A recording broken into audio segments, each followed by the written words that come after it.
How the heck are you, everybody? I am Fastidious. Welcome to my channel and welcome to the Fastidious test server. Let's get right into it. We have four new heroes, four more new heroes coming to Watcher of Realms. Moonton asked me to cover them so we could have a nice featured display of these four new exciting heroes coming to the game. So I thought I'd do something pretty special for you guys. One of the four is Talula, who we have known about for a long time. So I'm not going to do a deep gameplay showcase of her. Of course, I will break her down for you. But these other three shiny, straight out of the box ones, Aeris, Lyra, and Calista, you better believe I've played with them all evening, and I've got some really nice gameplay footage testing some key things out and showing off what they're really, really good at.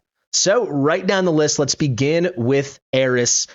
I do want to take a moment at the beginning of this video, guys, to say, please consider subscribing to the channel. It's 100% free, and it is by far the best way to help me. We're about to hit 21,000 subscribers. I appreciate it so much. You can see he has dual faction membership with a very unique combination. It's the only one I can think of off the top of my head in the entire game, and that is Watchguard and Esotericist. He's a very unique guy, not just because he has a weird beak and wings coming out of his head, glowing red eyes, but because he is a very potent AoE magic damage dealing fighter. Yes, another fighter. We've got two fighters to discuss today. But the Watchguard is just not a natural fit for that. We have nothing like that in the Watchguard. Almost no magic DPS that I can think of in general. I guess we've got some hybrid heroes like Alistair and stuff, but certainly not out of our fighters. So that makes this guy pretty special. He fits very, very well into the Esotericist. The Watchguard to be seen. Let's begin with his base stats. They're pretty darn solid. You can see his base attack comes in just 8 points over 5,000, which, as I said, he's a magic damage dealing fighter. That is very high. Over 5,000 is really significant. Not Xena levels, 6,400 plus, but over 5,000 is really, really nice.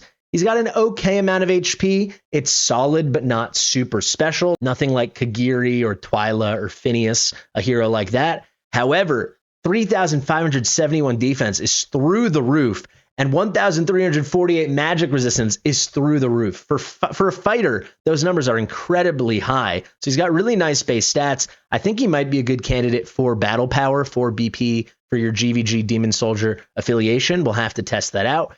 But now for the weird and kind of annoying thing, 26 cost. Moonton, you haven't released him yet. Maybe consider bringing this down a bit. I don't know why he would be so expensive. I think that would make him the most expensive fighter in the game, and I cannot understand why that would be. 2 block, normal, 2.5 second attack interval, 0.1 second faster than the standard 2.6 we see with not all, but most legendary fighters. And then you'll see very, very generic 10 rage regen based off of basic attack and 12 rage regen auto. Solid start there with the base stats. Let's get now into the kit, and you will see his talent. When deployed, he immediately triggers Mighty Thrust. Subsequently, he's going to trigger that every 5 basic attacks after that initial deployment. So you deploy him, and then 1, 2, 3, 4, 5, he's going to get that Mighty Thrust trigger. This allows him to deal an extra 200% damage, which we like. And then you can see, really unique, he can also hit airborne units.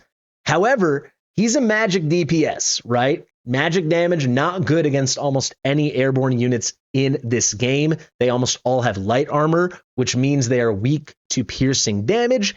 He don't got that. So not so crazy that he has this in his kit, but certainly it is unique that these Mighty Thrusts can hit airborne units. Let's continue now into the actual skills. So his basic attack, you can see, kind of similar to Valkyra, and you'll see he has a couple similarities with her in this kit. Unfortunately, he's missing one key thing I'd really like to see get added. So with this basic attack, 120% AoE magic damage one time to up to 5 enemies in range. Really nice multi-target, small AoE attack there on the basic. Now the ultimate, Judgment Day. This is a manual ult. And the cool thing here is it's a near instant ult. Like, you're going to see that, especially if you use him with an Esotericist Lord, it will actually be an instant ult. If it's a Legendary Lord, it's going to cut the skill cost of his ultimate by 25%, making it 450. He's going to maintain his 500 initial rage, so he gets an ult right off the bat. Very, very strong. What happens during Judgment Day? He increases his damage by 60% and his attack range by 1. you may be seeing this range here. It's 4 tiles in front. He's got his base tile and then 4 tiles in front of him. If we look at the basic attack, it is 3 tiles in front. Do not be misled. I was hopeful. I thought, oh, they're saying this is the range 4 tiles in front, and then they're going to extend it by 1, so it's going to be 5 tiles in front. So we'll be able to use him in Gear Raid 4, aka Gear Dungeon 1, on the top, how we use Valkyra and Thalon. No, the increase is from this 3 to this 4. He does have in his Awakenings, we'll go over them in a second, but just to go over Awakening 1, this will increase his range by 1, but only the basic attack. So I will show you a clip right now. You can see him in action. The damage is legit. He's not going to be able to hit those 2 guys the furthest away, which makes him a non-viable unit for Gear Raid 4. Let's check it out. All right, so you're going to see here, I wanted to test to see if his range was actually 4 tiles during the ultimate or would extend to 5. You need 5 tile extension or a crazy mechanic like throwing the spear with Thalon to be viable as a melee unit on top here. And as you're going to see, not the case with Mr. Aeris over here. The damage is legit. Granted, he's wearing my awesome test server gear, but you'll see he's not going to reach. So I'll show you at first his base attack range of 4 tiles. That's not enough. 3 tiles in front of him is what I mean to say. That can extend to 4 tiles on the basic attack with Awaken level 1, so it would be hitting here. But the ultimate is not affected by that Awakening, so this will just extend it 1 more tile to be 5 total tiles, 4 tiles in front of him, so 5 including the one he's standing on. And yeah, that's not going to cut it. So once we trigger Dolores here, the damage is very legit. Very, very good for the start of the battle. He's got good DPS. That's nice. We cannot use him up there. He is capped at those 4 tiles, unfortunately. As you did see, though, the damage is tremendous. I would love it if they either made the ult extend his attack range by 2 or made his A1 at least, not just extend the basic by 1, but also the ult by an extra 1. Then we'd have an amazing Gear Raid 4 unit. I think a lot of players could get really excited about. He would be a hero a lot of players could get really excited about. But as it stands, he's not going to be viable there. But it's punishing damage. It's really good.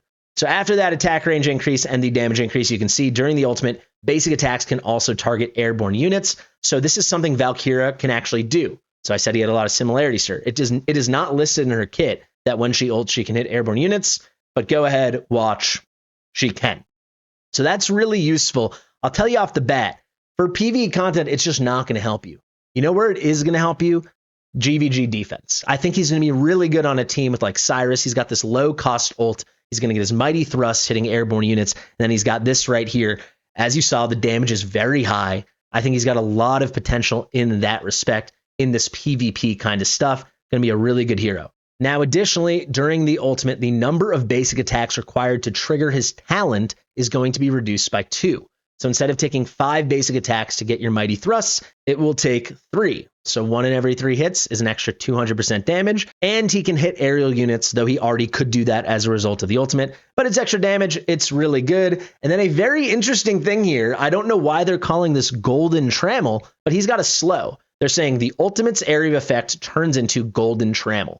So he's saying his tile and the 4 tiles in front now have this slow mechanism. So what is Golden Trammel? It's a slow. Reduces movement speed of enemies in affected areas by 50%. That's pretty darn nice, though, and we don't really see crowd control outside of the cultist faction. I think this is really powerful. Of course, some heroes have it, but it's rare on a hero that can hit this hard, getting a pretty darn reliable slow. As you can see in this image, that whole range from where he's standing to the portal, we like it. We definitely like it. The first passive now, Unrelenting Will. During the ultimate, triggers Destiny's Decree 1 time every 4 seconds, dealing 100% AoE magic damage. At max skill ups, his ultimate lasts 25 seconds, which means this will actually be triggered 7 times. It's triggered that first second, then the 5th, 9th, so on and so on, and then the 25th second is a 7th trigger. So this works out really nicely. Each time it's a little extra 100% AoE magic damage. They're not saying how many targets. I'm assuming it's still 5. That's what it looked like from my testing.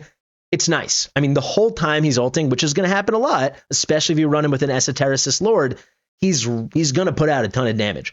Again, I do wonder what his use is in the Watchguard faction specifically. I feel like they've designed a great Esotericist fighter here, and they were like, ooh, he should be dual faction. What's a combination we've never done? Watchguard. That's the vibe I get. Second passive now, we've got Righteous Fury. Each time Mighty Thrust is triggered, increases the hero's attack by 10% for 10 seconds.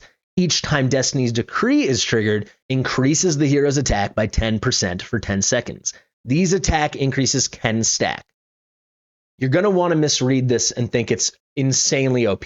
That's what I wanted to do. I was like, wow, every time the whole battle, he does Mighty Thrust or Destiny's Decree, he's just stacking 10% forever. No, that is not stackable. What is stackable is the 10% boost from the Mighty Thrust trigger can stack with the 10% boost from the Destiny's Decree trigger. So basically, almost the whole duration of the ult, he's going to have a 10% boost, a 10% boost, combine them, a 20% post-deployment attack boost. It's very strong. You can see I am a fan of this guy. Nothing content-wise is screaming off the page at me yet from my limited testing. And then as I've gone through the kit and as I'm describing it to you right now, I was hopeful about Gear Raid 4. Unfortunately, that's not going to happen. Obviously, Gear Raid 1 or anywhere you need AoE, he's going to be great. Conqueror, phenomenal. The one thing that is jumping off the page, and I did mention it, I think on GVG defenses in that mode, especially with Cyrus, he's going to be phenomenal. I really do think so. I will say maybe this is the use for his Watchguard dual faction membership. Let's say you're running an Ingrid team and you've got her as a Lord. Why not throw this guy in the mix, right? He's going to be a great combination. That actually might just be it. So his superstar status might be in GVG defenses, certainly with Cyrus, but then maybe also with Ingrid. Kind of pay-to-winny comps there, but I think he's going to be great. The Awaken level 1, you can see we went over it already, or at least we talked about the first thing, increasing his basic attack range from 3 tiles in front to 4 tiles in front, the same as his ultimate. Also, though, Golden Trammel no longer is just doing a slow during his ultimate in the tiles in front of him. It's also inflicting damage reduction on all enemies in that range. That's pretty significant. He had okay HP, but very good defense, very good magic resistance. Now, all of a sudden, all the units in front of him are taking damage reduction. Is it coming into picture how good this guy is going to be in GVG if you get Awakenings? I know I'm not a GVG expert yet, but I've put a lot more work into it. And wow, he, especially with Awakenings, he's just screaming Guild Wars defense. And him with Cyrus and like Honora and Ymeret, and who knows who you want to use, a Lily or an Eloin or a Carnelian or an Ezrein, whoever you want to get involved as your healer. I think that's going to suck to go up against. Oh my God. Awaken level 2 now, plus 300 attack, so he's at 5,308. After that Awakening, if I'm not mistaken, Awaken level 3, during the ultimate, Mighty Thrust will deal an extra 100% damage one time. So every time you trigger Mighty Thrust, there's an extra 200%, coming with an extra 100% as well. So 300% damage total. Awaken 4, the standard plus 8% penetration. He's ignoring 8% of magic resistance. And finally, the A5, Mighty Thrust and Destiny's Decree, 2 of his big bursty things that come from his talent and his passive respectively, are going to ignore 20% of the target's magic resistance, extra penetration into their magic defenses. Really good stuff, really good hero. I think cool uses for him will indeed come out. For now, he's screaming GVG defense, as well as, of course, really solid melee magic DPS. On to the next one. Okay, now we got Lyra, an incredibly high potential single target mage. She is a summoner. She's also dual faction, this time, again, a strictly unique combination. Esotericist, like Aeris over here, but combine that with Infernal. I love it. I think she's going to shine a ton in Infernal. She's got a very cool mechanic with Pyros or Twin Fiend that you're going to see. Let's begin, though, with the base stats. So let's check it out. If we go to the attack, we've got 4,683, extremely normal standard average for a legendary single target mage. We continue on here, 19 cost, extremely normal average for a single target mage. We've got a 2.6 second interval here, extremely typical average for a single target legendary mage. You get the picture. Same with the Rage Regen auto, same with the Rage Regen based off of the basic attack. Let's go now to the skills. Slightly confusing kit. She has a lot of potential, and I think she's going to get a lot of people excited. A lot of testing is going to have to be done with her, particularly, I think, in these Infernal comps. So let's start to understand her kit. The hero's basic attack is a 40% chance to generate a Cosmic Rift nearby. What the heck is a Cosmic Rift? This is her special summon. Every mage now needs a special summon. Didn't you know that? Her Cosmic Rifts will last 15 seconds, and each one mimics the same attack on one enemy in range when the summoner attacks. Attacks that can be mimicked include basic attacks, ultimate, and focus fire attacks launched when Twin Fiend or Pyros activate their Lord skill. That is so interesting and so unique. Key thing, Soul Cadence and his Pyro Blitz is getting left off, but Pyros and Twin Fiend, their focus fire is getting included. Mimicked basic attacks and focus fire attacks only deal 50% damage. You'll notice they did not include ultimates dealing 50% damage because they do not. So this is confusing. Let me explain to you. I had to test it out to figure it out. If she has her two, they appear above her shoulders. These glowing things that are in her hands, they'll appear above her shoulders. Those are the Cosmic Rifts. When she has those open, whenever she does a basic attack, they will also attack with her, and whatever damage she would have done, they do half of it. The same thing if either Twin Fiend or Pyros is ulting and they're locking out their infernal units, and those infernal units are like lending their attacks to Twin Fiend or Pyros doing the focus fire, whatever she would have lent, whatever boost they get, the same way any infernal would, it's 1.5x. So they're doing 50% more. She's lending whatever she would have, and then her rifts each are doing 50%. So she has 2 rifts, it's 2x, right? The key thing though, the ultimate, there is no 50% penalty. So if she's ulting and she's got 2 cosmic rifts up, she is doing 3x damage. Lyra's doing the damage, one of the cosmic rifts is doing the exact same damage, and the other cosmic rift is doing the exact same damage. That will lead to 2100% magic DPS single target. It's very nice. I'm going to show you the burst right now in Gear Raid 5, aka Gear Dungeon 2. If you ult when she has 2 cosmic rifts up, it's just a total delete button. Check it out. So I thought, where better to show her off than here again in Gear Raid 5, aka Gear Dungeon 2. So let's see that right now. Right off the bat, you're going to see a quirk in her kit when it comes to summoning for special little things, the cosmic shifts. Let's wait for that just for a second. You can see right now she doesn't have any, but every basic attack comes with a 40% chance to summon one, and those things last for quite a little while. So let's wait till she gets some of those up.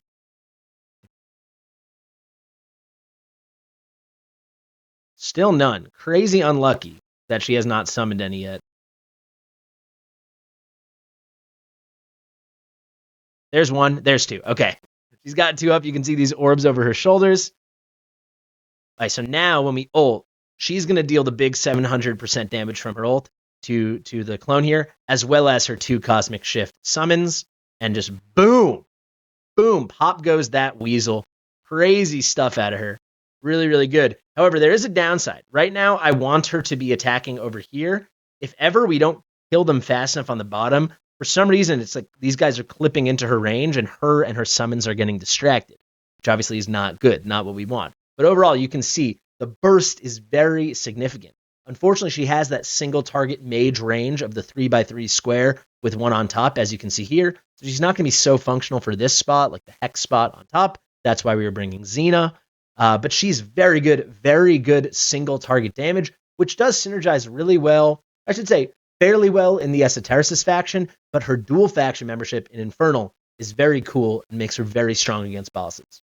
So there you can see, very nasty stuff. Back to the full understanding of the talent. The basic attacks come with a 40% chance to generate the Cosmic Rift. You saw in the clip, I was getting kind of frustrated that 40% was not hitting.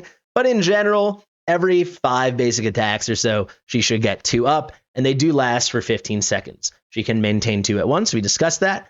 Also, and I really like this, all of her basic attacks will inflict magic res reduction on enemies. This is going to make her really exciting for a lot of boss content, especially some of the harder bosses in the game. To name one, Semra Apocalypse 2.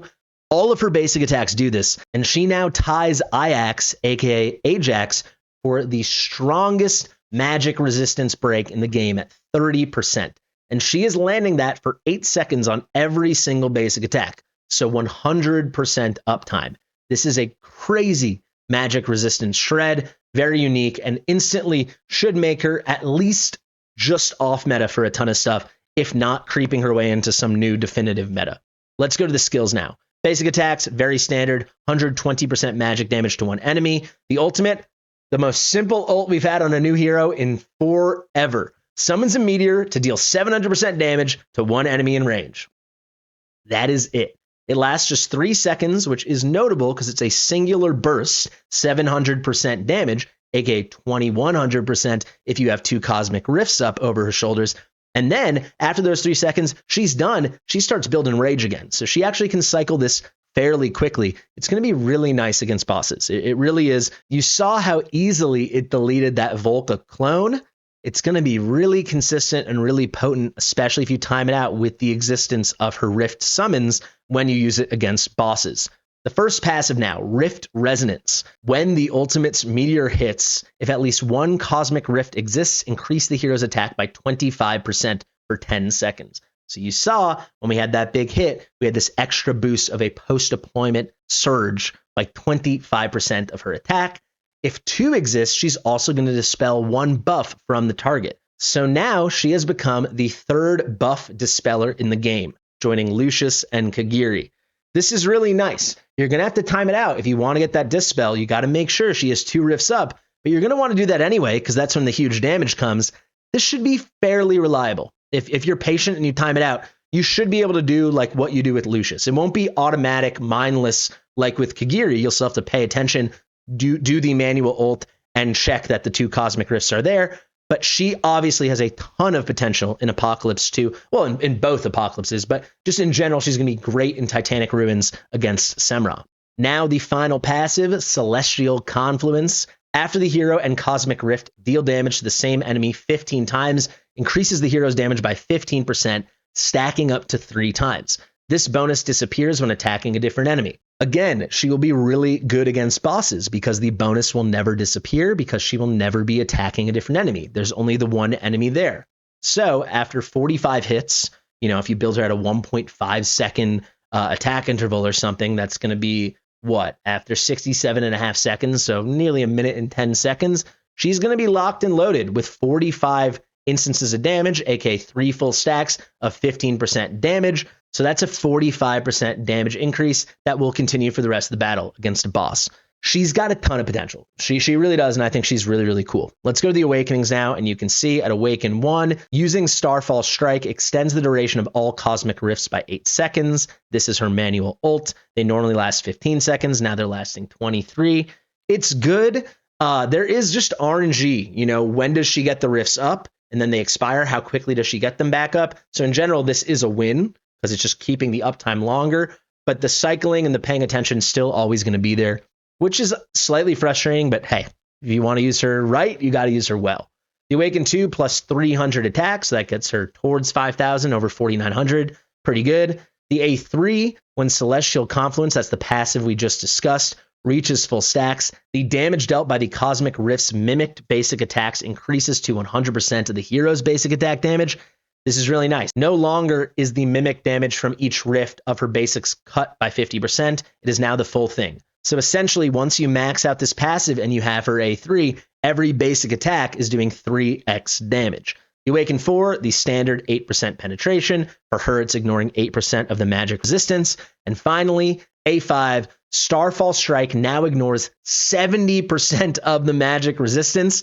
Keep in mind, whenever she's doing her basic attacks, she's putting on a magic res reduction of 30% for 8 seconds. So that 70% brings it to a full 100% magic res reduction. Essentially, she's like Silas now, ignoring all of their magic resistance the same way he ignores all the defense when he's triggering his soul sniping. This is very nasty, right? It is a punishing, crazy burst. This is going to be really cool to see against bosses. Finally, it does come with a penalty. It reduces the hero's rage regeneration by 15%. I think that's a fine trade-off. So that's the rage regen percentage. The question you may be wondering, is it every time you do the ult, does it knock the rage regen percentage down by 15%? The answer is no. The way it's going to work, if we go to her stats, right, you can see over here, functionally, once you have her A5, when you're using her, this starts out as a minus 15% rage regen penalty. That's not actually possible, so it will just be 0. But until you have over 15% rage regen, it's essentially like you built no rage regen on her. The way you can really think about it is whatever your contribution is from the Pantheon is now reduced by 15%. So you have a decently well-developed Pantheon. We can look over here. Mine, I'm getting 25%. For Lyra, I'm now actually only getting 10%. All in all, a very happy trade-off. You can get rage regen just from your gear that way. Do not worry. Fully ignoring all magic res every time she ults is definitely worth it. It's going to take 6 copies of this chick, But boy, she should be really good. And I think particularly Lyra is just going to be really nasty in any Infernal team for Guild Boss 1, whether that be with Twin Fiend or Pyros or Soul Cadence. And then I think she's going to be exceptionally good in Guild Boss 2. I expect really, really big numbers out of her. And I think at worst, she's off meta with a likelihood that she can creep her way into a new meta. Alrighty, now we got Calista. This is going to be our fusion for the month of December. So totally free to play, accessible. And would you believe it if I told you she's a fighter? Look at that. Who isn't nowadays? Everybody's a fighter. You think Laurel's a mage? No, she's a fighter. Every hero in this game is a fighter. So let's quickly go through Calista now, starting with her talent. So each attack comes with a 15% chance to trigger a special attack, and those special attacks will deal 250% damage to 2 targets. So the smallest possible multi-target hit, just 2 of them, but also it will knock them back. The hero's attack deals 20% more damage to targets not blocked by Calista. So pretty nice if she's not the one tanking the damage. Little bonus DPS there. Very similar to Helga. She has a similar effect. Let's get into the skills now. Actually, I think that's enough of a teaser. It's telling you about the DPS, telling you about the knockback. You may already be thinking about certain specific content. So let me go to a clip and show you her in action in 2 different ways. Calista is actually excellent in Gear Dungeon 2, aka Gear Raid 5. However, not in the way I think a lot of you would expect. She is a knockback hero, so you may be thinking she can do the Edith role or even the Borit role, a free, rare hero that can do it. Why are those 2 so good? Well, let me show you. Borit and Edith both have very strong knockbacks. So if you look here at the ult from Borit, it is 2 times strength, and then actually, if you max skill him, which of course you will, he's a rare hero, it is 3 times strength. You do only need 2 times strength, and you can see that is what Edith has. But even though it doesn't say it explicitly, Calista, without awakenings, only has knocks them back, which is 1 time strength. I'll show you that right now. So can it work? Yes. If you're patient, you can get this to work. However, you cannot rely just on her ult. At 35 ult costs, it is cheap, just 35 rage. However, not cheap enough to trigger twice and get 2 1x pushbacks in the time between the Phantom Banshee that explodes, dying, and exploding. So you need this to trigger once, and then you need the talent to trigger at least once. That can happen. Build her quick, it's a 15% chance, but it doesn't always happen. Now, at Awakened 1, it's good enough because it increases her strength. It makes it 2x, and that is plenty. The ult is cheap enough. You can now rely upon it. Give her a tanky build, even a hybrid build, and she can do a lot for you. Also, there's increased damage from that ult. So that's probably where she's going to shine the most in the knockback role. But like I said, she's going to shine in a way already that will surprise you. And that is crazy DPS. She's got very solid multi-target AoE physical damage as a melee unit. The only 3 that can do the bottom reliably in the game right now, in my opinion, are Estrid, Volca, and of course, Ardia. She makes a very definitive 4th. I actually think she's stronger than Volca, and she's easier to build than Estrid, so I'd put her right after Ardia as the 2nd best in the game for this. So right now, I'm going to do a very, very, very quick demonstration showing you first Calista as the knockback unit in Edith's role. She can do it. I'll demonstrate that, but not that well and not reliably, not without Awaken level 1. But then we're going to show her as the DPS unit on the bottom with Edith in front of her, and she's nuts. Okay, first off, we're going to set up Calista in front. So she's going to be the knocker backer, whatever you want to call it. Let's fast forward really quick. All right, they're about to get the kill, so watch this. We're completely dependent right now upon the talent for RNG. We did get one there, so it is going to work. Now we get the ult. We'll get another one. Boom. That's 2 knockbacks, 1x each. Because of this extended range, she's able to push far enough back, get this exploding Banshee out of our way. She even, maybe will trigger now, can do it a 3rd time and can push this even 1 tile further. When it happens like that, it works. You're good to go. Let me show you it fail right now. All right, let's try this again and see. You see, we just hit with the talent. We got lucky. It worked again. She actually got 3. Mamma mia. Okay, let's see how it goes this time. So there's the knockback from the ult. She's going to have to get it again from the talent in time, and that time she does not. So I'll tell you, it's like a 50-50 proposition, maybe slightly more common that she does get the extra knockback. If you do build her fast enough like we did here, it's probably happening like 2 out of 3 times for me in a fairly small sample, but it is not 100% of the time. And in a very tight run, I don't think it's reliable enough. What is reliable enough is her really good DPS. Let me actually quickly say, it's not reliable enough if you're not patient. If you're patient, I really think a lot of people will make it work. But obviously, you're going to use Edith if you have her. She's the best at knocking back. And I would also encourage people to try Borit because he's super consistent and super good at this. But when it comes to the DPS, she's nuts. So let me demo that right about now. So this was the build we had Calista in, a little hybrid broken set build, but good stats. Let's throw this bad boy on right now. So she's nice and juiced up. She has a maxed out Eye of Sin. Let's test her out, show off the DPS. Let's swap out Volca and bring in Edith. Calista is going to be the DPS now, and you'll see the damage is really, really good, even without her having a Lord or anything. Let's go.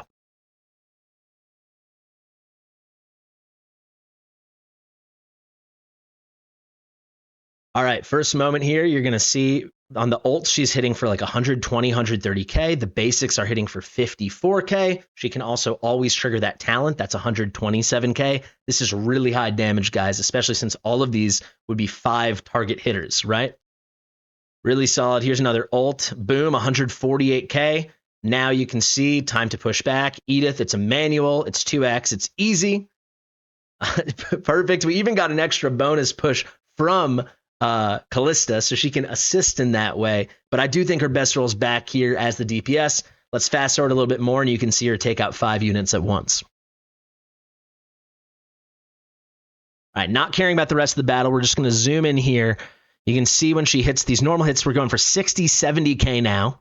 Depends on the situation. 60K per hit, almost exactly. 140K on the talent, 128K. And then the ult with the nice big hit. She just takes care of these guys super, super easily. She's so good at this. And it goes like this the whole fight. I'm sure I'll make a guide on it at some point. We just blew up because I forgot the ult with Valeria over there. But you can see, really, really good DPS. She's one of the absolute best in the game for multi-target physical DPS. So yeah, you can see the knockback without the A1 I think is a little too unreliable, but certainly it's there. And if you're using her kind of in her intended way where she's behind a tank and just pushing people away from your tank so they can tank easier, I actually think it's really good because you just want to invest in her DPS. Her DPS is significant. Let's learn about that DPS as we talk about the rest of the kit. Basic, very basic, 120% AoE damage up to 5 enemies. So very similar to Aeris, right? The exact same thing, except for her, it's normal physical damage. For Aeris, it was magic damage. Let's go to the ult now. Another one-liner on the ult. Nice and simple. Low cost, as we talked about earlier, just 350 rage. And very key thing, it lasts just 3 seconds, so she quickly can finish it and start building rage yet again. Deals 300% damage twice, so 600% total, and does the 1x knockback, and that is to up to 5 targets. So a nice multi-target little AoE again. The first passive, Dawn's Salvation.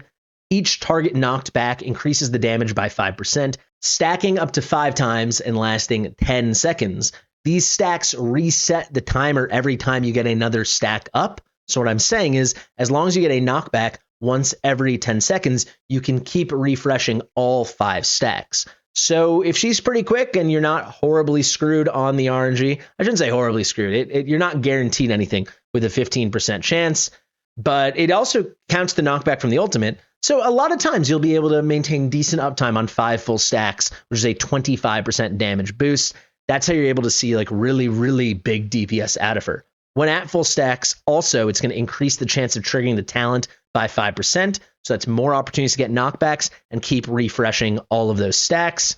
It's nice. You definitely want to build this chick fast. The final passive, Dawn's Reckoning. When knockback is triggered, inflicts a mark on the target for 10 seconds. While marked, each time the target moves half a tile, so 50% through a tile, on their own, they take 1 instance of damage equal to 70% of the hero's attack. So just a little extra tiny burst bit of damage that she can do. You want her knocking back a lot. It's as simple as that. So the only way to do that is to have her do attacks a lot. And the only way to have her do attacks a lot is to put a lot of attack speed on her. You can see, nice build we had on her here. This is the DPS build you saw when we showed her off in the second version where she was behind Edith and dealing some DPS in Gear 8.5. Really nice. Obviously, very good test server gear, but she can cook. You want her going very quick. I would say with her base attack interval of 2.5 seconds, you want this at 1.3 seconds or lower for some reliability, but you can always get screwed by her RNG, and I think that's a little bit annoying, but hey, she's a free-to-play fusion hero. Let's get into the Awakenings, see if they help her out a bit. The A1 we talked about, first off, just 50% more damage during the ultimate. That is great. And then, of course, it's enhancing the knockback strength to 2x, making her a much better knockback hero just across the board. This is a nice awakening for her. A2 plus 300 attack, knocking her attack just over 5,000 base. We like it. The A3 talent-triggered knockbacks have enhanced strength and affect one more target. So now it's a 3x knockback, and instead of affecting 2 targets from the talent, it is 3. Remember, the knockback from the ultimate is a full 5 targets, but typically the talent's just 2. This makes it 3. It even adds a stun. This is contingent upon the knockback, so you can't use her as a stun hero, unfortunately, in like Semra, Guild Boss 2. However, it's something. You knock them back, and then they're stunned for half a second. She's behind your tank usually, so that tank is really... You could build that tank maybe in more of a hybrid build, potentially, if you had like a Cyrus or a Trusk or an Edith, someone with some damage capability. Gone, of course, because they're just going to be taking less damage in general because everyone keeps getting knocked back and stunned now as well from the A3. At A4, your standard 8% penetration. For her, it's ignoring 8% of the defense. And the Awaken 5, when an enemy dies in range, the next basic attack guarantees a trigger of the talent up to 2 times every 10 seconds. So this is nice. So you have a baseline of 2 triggers per 10 seconds. It locks that in. It is not the craziest A5 in the world, but it certainly is something. You're guaranteed the 2 every 10 seconds. Those stacks from the passive last 10 seconds. So having it happen twice every 10 seconds, by your 21 to 30 second mark, you are hitting max stacks. And as long as enemies keep dying, you'll keep it going. That's a big if that they keep dying, but it's solid. I'd say the A1 by far, as you can tell, is the most important. And then it would be the A3. That's going to be Calista, guys. We have one final hero to discuss, and that is Talula. No gameplay on her. She's been on test server for a while, so I think a lot of us know her. I'm going to do a quick overview just to reintroduce some of you to her and maybe make that initial acquaintance of her with those of you that have not seen her kit before. It is a confusing kit. I did do a lot of testing today, make sure I fully understood it. A lot of testing. I did 10 minutes of testing with her, but it was enough to make sure I understood what the heck Butterfly Waltz is. Forest Spirit is a key piece in her kit. It is confusing, but it makes sense intuitively with a quick read or second read or third read. Butterfly Waltz, you kind of have to see in action. So let's just go through it. Lots of reading here. Let's get it out of the way. When deployed, she summons 3 butterflies. These will always be there. She just has 3 butterfly helpers. That's how you need to think of it. Every time one of those butterflies is with Talula, she gets a stack of Butterfly Waltz. However, the way her kit works is she sends those butterflies out to heal her allies, help her allies, whatever. So every time she sends a butterfly away, she loses a stack of Butterfly Waltz. That was not clear to me until I actually was testing her for those 10 minutes, like I said, and I got to see it in action. You guys can definitely go check out Ronaldo has a great guide on her if you want a deeper dive, kind of going through how she can work in Guild Boss 2. When she has those butterflies, she gets the stacks of Butterfly Waltz, and those are going to help her, essentially. You can see every 2 seconds restores HP based on the carrier's max HP. She's the only one that can get the Butterfly Waltz to begin with, so the carrier here is Talula, and also it's going to heal based on her HP and the attack. The healing is proportional to the number of stacks. Each stack also increases damage reduction by 10%. These cannot be dispelled. She always has her butterflies, right? She can only lose the stacks by sending her butterflies out. So whenever she's healing only 1 or 2 guys, she is going to get some healing, and she also receives damage reduction. However, you really want to send those butterflies out. It's not about Talula, it's about your allies. So essentially you send those butterflies out, they land on an ally, and when they do, it grants them Forest Spirit. What is Forest Spirit? Every 2 seconds restores HP based on the carrier's max HP and the caster's attack. The carrier is now whatever the ally that received the butterfly, whoever the ally receiving the butterfly is, and then the caster still, of course, is Talula, and that butterfly will stay at least for 8 seconds. After 8 seconds, if the carrier's fully healed, the butterfly is going to fly to another wounded ally. And if there are no other allies with less than 100% HP, then it returns to Talula. Now she's got the butterfly, and she regains one more stack of butterfly waltz. Final thing, the carrier cannot attract more butterflies, so Talula cannot send multiple butterflies to the same ally. If there's only one ally that needs healing, she sends one ally and she keeps the other. She gets her stacks of butterfly waltz. I know it's confusing, but that's how it works. Finally, separate part of the talent, this is cool, 50% of her extra attack speed, that is any attack speed you add on to her, any additional attack speed besides the 100 base attack speed that she has, that will be converted into heal effect. Heal effect has a hard cap at 200. So if you build her at 500 attack speed or more, 400 additional attack speed or more, she is hard capped on heal effect, full stop. You can also take into account your Pantheon. Very likely you can build her at like that 450 mark or 460, whatever it's going to be. And she's totally cooking, right? She only needs that 350 to 400 extra. You don't have to worry about heal effect at all. It does make it easier to build her. You can just go all in on attack, maybe some tankiness so she doesn't die, and then attack speed and rage regen. Good to go. How does the rest of the kit work? You thought it was going to be simple? You thought wrong. She's got a single target heal, sends one butterfly to one ally in range. If the hero isn't carrying butterfly waltz, the hero meaning Talula, continuously enhance an ally carrying forest spirit instead, increasing the base healing effect of forest spirit by 50%. So when she sent out all three of her butterflies and she has no stacks of butterfly waltz, she is going to have increased base healing by 50%. That's significant. That makes her a pretty darn good healer.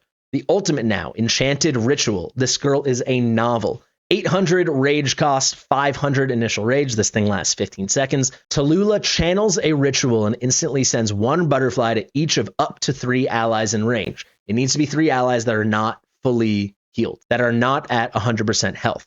During the ritual, all the heal effects, rage regen, dispel, and damage reduction from Forest Spirit, you'll see in the passive, Forest Spirit can do all of that stuff, will also apply to all adjacent allies of the carrier of the butterfly. Whoever the butterfly lands on, you'll see these circles appear over here. Let me click and you'll see this animation. These guys go, and then she'll get these circles around everyone once her ult starts. It's every tile touching, right, left, up, down, and the corners. You can see everyone will get those effects. So this is really nice, but there still is RNG that you need the butterflies landing on the right heroes that you can get all of your allies in range. This can be really cool. It can make her attack range bigger than this. Essentially, if someone landed on the edge and there was another ally outside of it, that's nice. So her healing range is better. But also, they could all clump up on one side and ignore people on the other. That is a very frustrating part of Talula if you bring her into content where you need to heal many people. However, you might already see it coming into view. If you only need to heal like 1 or 2 or 3 people, like in PvP stuff, Arena or Guild Wars, I think she's going to be completely tremendous. Really good stuff. A final note, the butterflies will not leave their carriers, regardless if they bring them to full health or not, until the ritual has ended. And that ritual, again, lasts 15 seconds. Let's go to the first passive here. Forest Spirit and Butterfly Waltz have a 100% chance to dispel 1 debuff from each carrier every 2 seconds. So every 2 seconds, you'll freshly cleanse off. That's really good against poisons and stuff. But again, this is all contingent upon the butterflies landing in the right spot. She can be the best cleanser in the game, or she can screw you. That is the frustration. Final key thing with Fairy's Touch, you're going to want to skill this up because it starts with a base of only 50% chance to do the cleansing, dispelling of the debuffs. You definitely want to bring that up to 100%.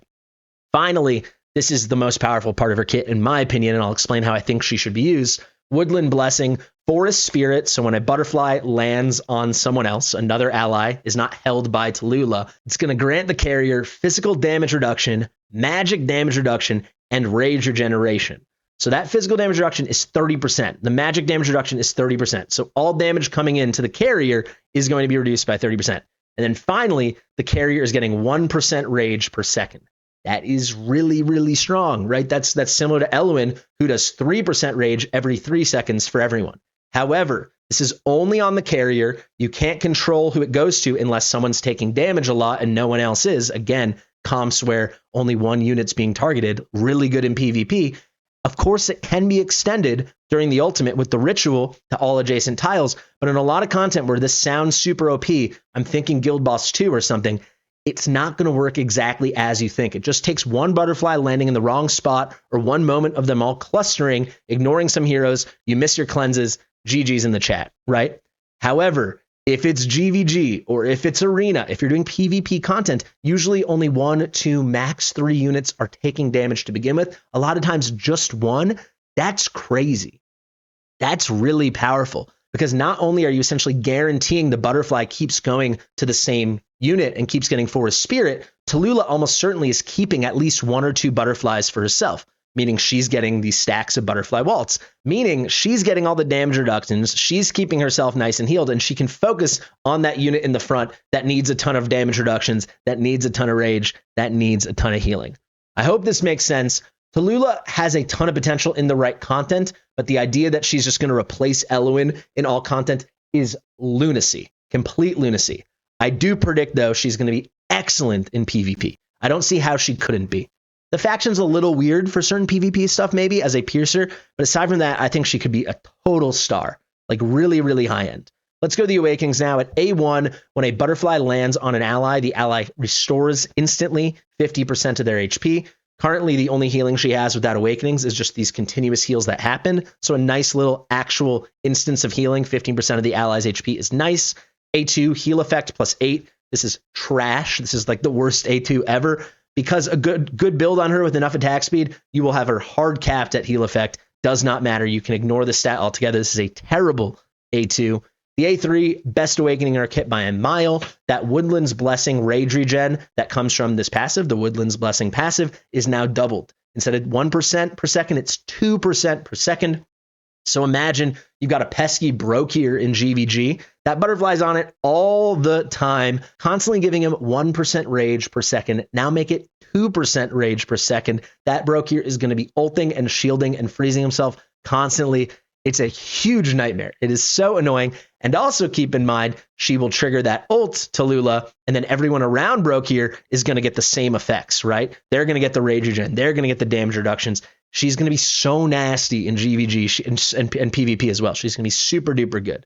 The A4, lame as always, rage regen auto +1. This means 1 singular tick of rage, not 1%, 1 tick of rage per second.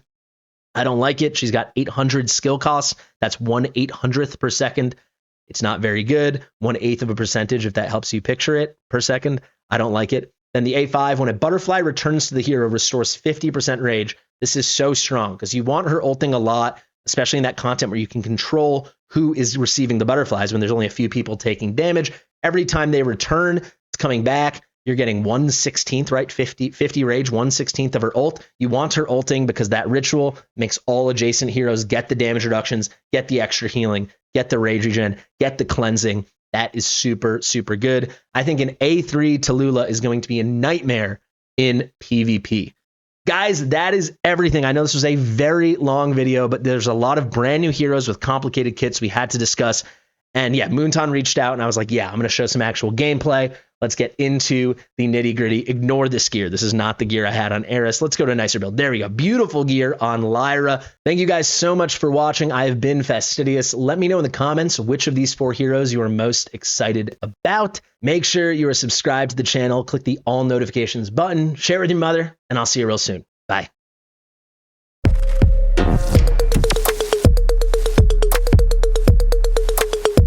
Fastidious.